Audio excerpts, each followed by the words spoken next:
Berikut Kompas TV kembali hadir saudara bersama saya Putri Oktaviani terkait dengan bencana banjir lahar hujan Marapi di Sumatera Barat.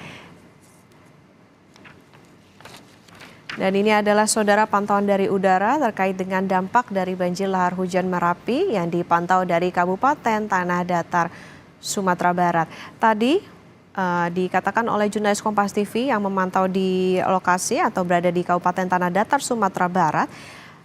Per pagi hari ini terdata ada 67 korban jiwa di mana 64 lainnya ini berhasil diidentifikasi dan beberapa lainnya masih dalam proses pencarian.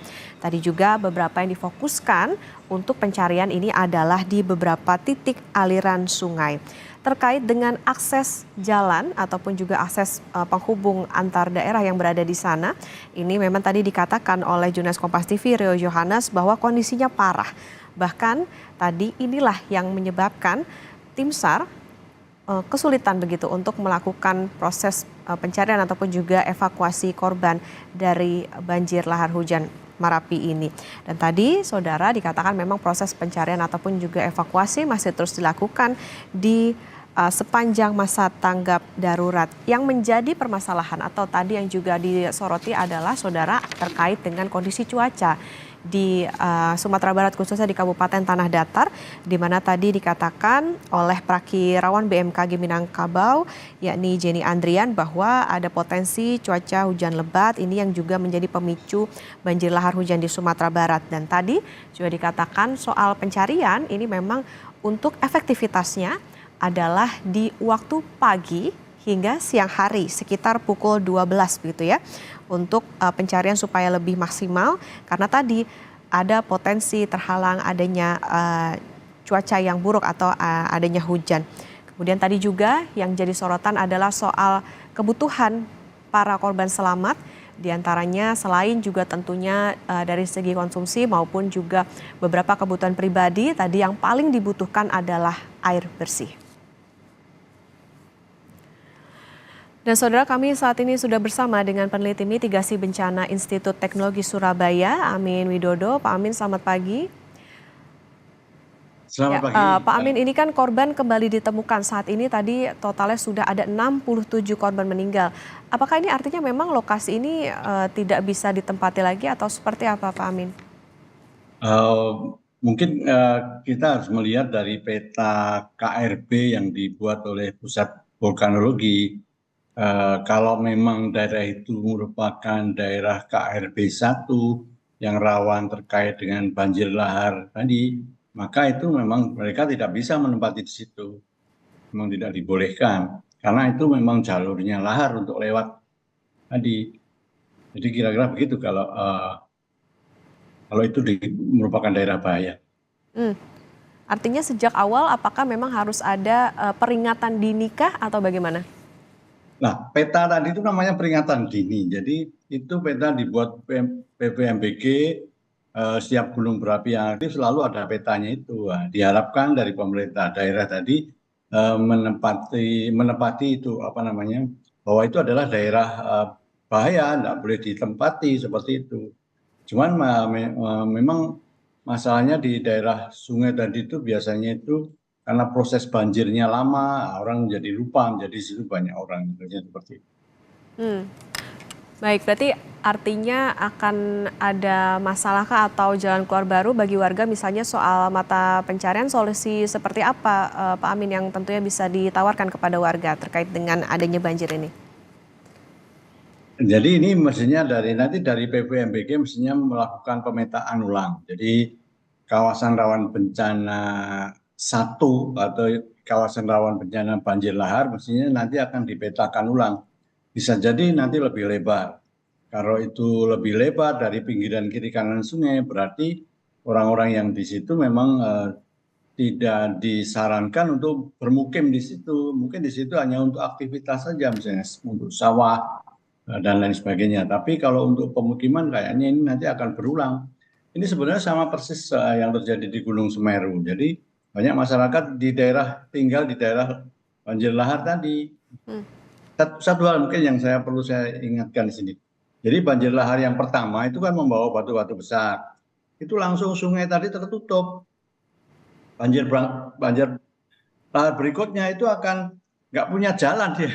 Jadi dia akan menyebar suka-suka dia, maka dia akan bisa melebar di kiri kanan sungai, dan itu membahayakan, sangat merusak.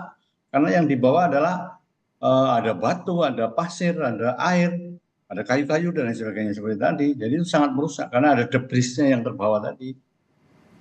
Pak, berarti yang bisa disoroti kalau kami tangkap artinya memang selama ini juga sebetulnya sudah ada petanya bahwa ini merupakan Ya. kawasan rawan bencana, tapi memang awareness dari masyarakat memang kurang. Nah ini artinya solusinya apa Pak? Mungkin dari sisi masyarakatnya, kemudian juga dari pemerintah setempat supaya jangan sampai ketika sudah kejadian justru dampak atau efek yang dikeluarkan ini sangat besar. Eh, Sebetulnya kayak buah si malakama seperti itu. Jadi kalau misalnya di daerah Sumatera, misalnya di daerah pinggiran sungai tadi kan, misalnya Lembah Anai, kan ini daerah wisata.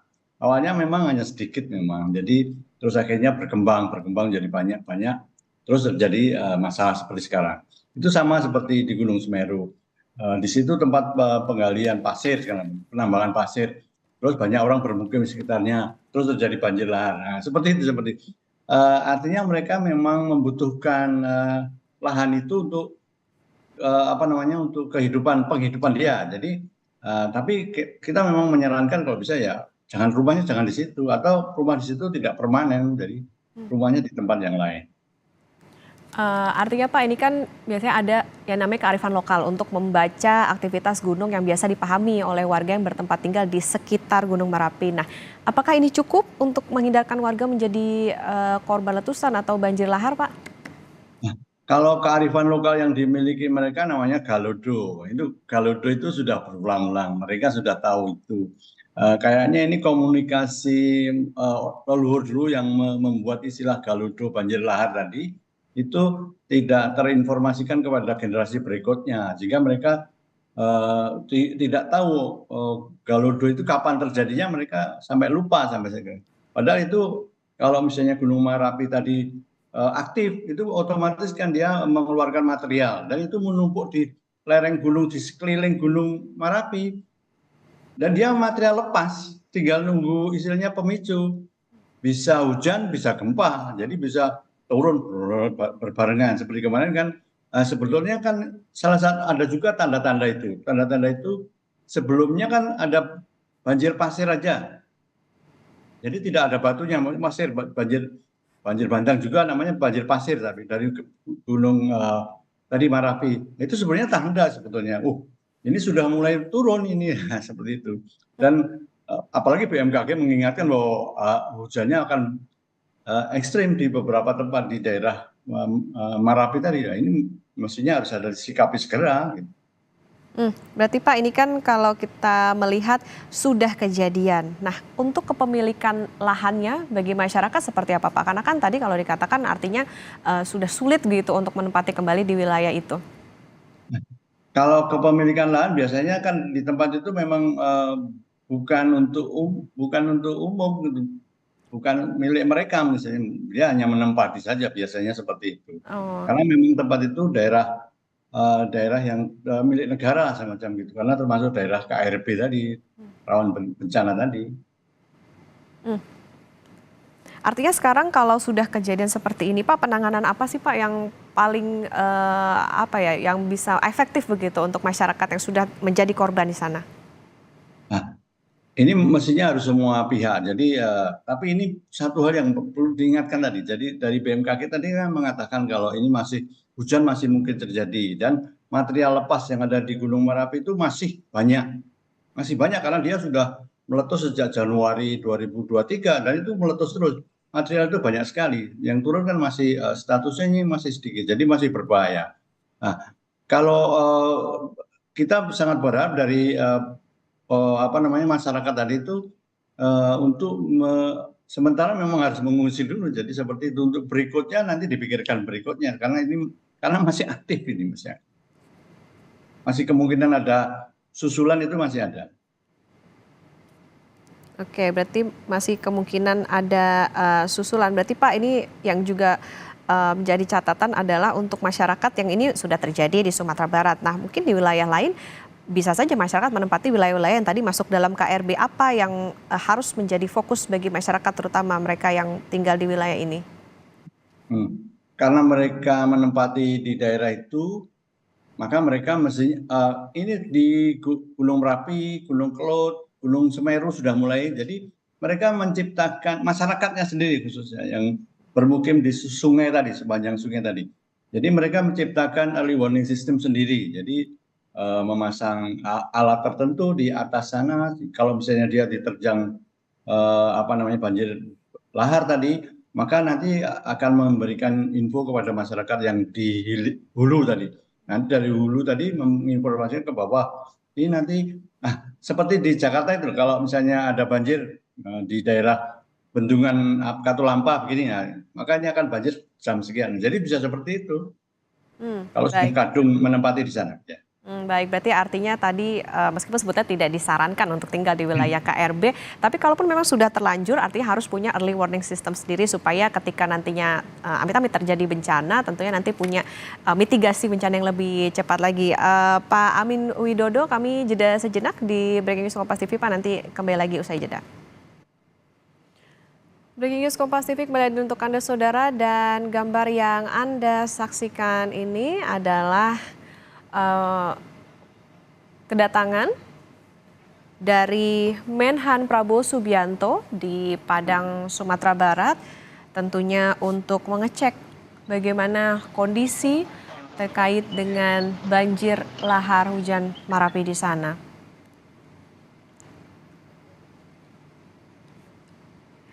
Dan Prabowo saudara rencananya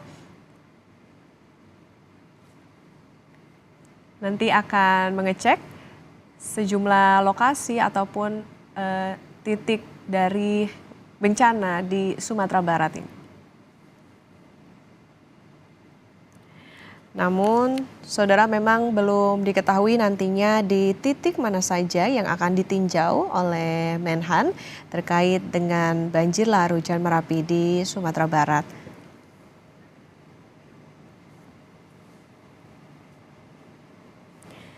Dan kami juga mendapatkan informasi saudara bahwa rencananya Menhan Prabowo Subianto akan mengecek bagaimana kondisi dari banjir lahar hujan Marapi ini melalui pantauan udara.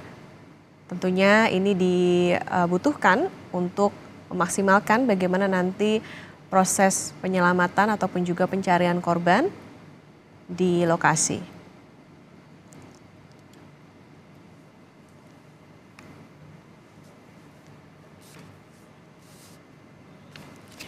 Ya, kami masih bersama dengan peneliti mitigasi bencana Institut Teknologi Surabaya, Amin Widodo.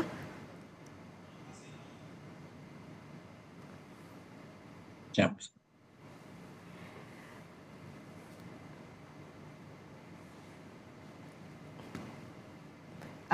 Pak Amin, ini kan kalau kita lihat tadi yang menjadi permasalahan adalah soal bagaimana masyarakat ini tinggal di KRB tadi atau kawasan rawan bencana. Nah, sebetulnya mitigasi yang perlu dipersiapkan tentunya baik bagi masyarakat ataupun juga pemerintah terutama sebelum, tentunya saat dan sesudah kejadian, ini seperti apa Pak Amin? Jadi kalau dari pemerintah misalnya sebelum itu biasanya kita berdasar seperti yang ada di Gunung Merapi, di Gunung Kelud itu dari pihak pemerintah biasanya bisa memasang sabodem. Jadi beberapa bendungan di bagian hulu tadi kemudian dipasang di beberapa tempat.